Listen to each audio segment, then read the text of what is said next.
The other day, I'm out for a hike on Lower Groom Creek. I haven't hiked here before. I wanted to check it out. And this is a kind of classic ephemeral stream for our area. It's incised into granite. It's got a little riparian corridor, cottonwoods and willows, surrounded by pine oak woodlands. And it's been really dry, and it noticeably so as I'm hiking up. Looking around, like beneath my feet, the stream bed is covered in totally laden in dry, crunchy grasses. Noticing a lot of the um, arroyo and coyote willows are yellowing up quite a bit. And I was thinking, like, yeah, like water hasn't moved through here in quite some time. And I'm also reflecting how dry and hot the summer has been here this year and last year. So, but nonetheless, this is a nice hike. It's a little kind of canyon-esque, and off trail. I'm having a nice time, and I head upland to kind of cut across this stream meander. I'm pushing my way through oak and mahogany, and I get up to the crest of it, and I can hear upstream, and I hear water. Head back down to the creek, and my view opens up, and I can see the murky sheen that you might like associate with like a rain puddle and piles of white foam that you see in creeks sometimes. And sure enough, there's this thing, this like being coming towards me, and it's uniquely alive and really certain about what it's doing.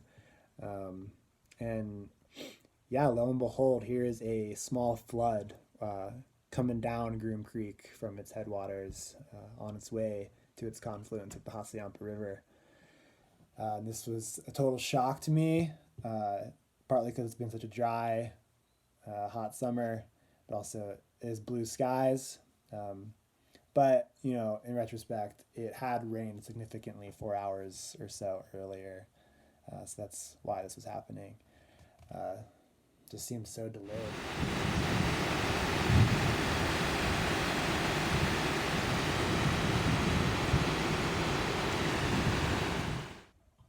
This storm was for sure well received by local wildlife, the flora, the fauna.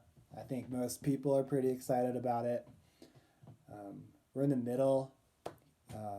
It's late August, and we're in the middle of our monsoon season here in the Southwest, here in the Mogollon Highlands. Um, the monsoon season is a piece of our bimodal precipitation pattern that we see here. The other piece being dependable winter precipitation. So, so yeah, the monsoon season is I would say continentally unique here in the Southwest. Arizona gets some, parts of Utah, parts of Colorado, and the monsoons are driven by winds um, originating in the direction of the Gulf of California, so the Southwest, and they're headed northeast, and they bring much needed precipitation and cooler weather to the region after a couple or a few months of pretty hot, dry weather in late spring, early summer.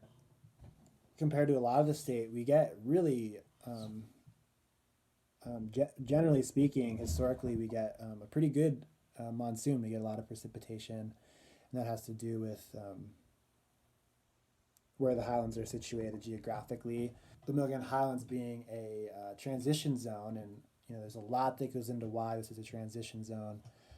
But a major piece of that is the elevational gradient here. So we're going from the lowlands, the deserts, the Sonoran, and the Mogollon Highlands are that transition zone to higher elevations on the Colorado Plateau. And with this elevation change, this stark gradient, weather moving in hits that and goes up. That results in adiabatic cooling, and that results in rainfall a lot of the time.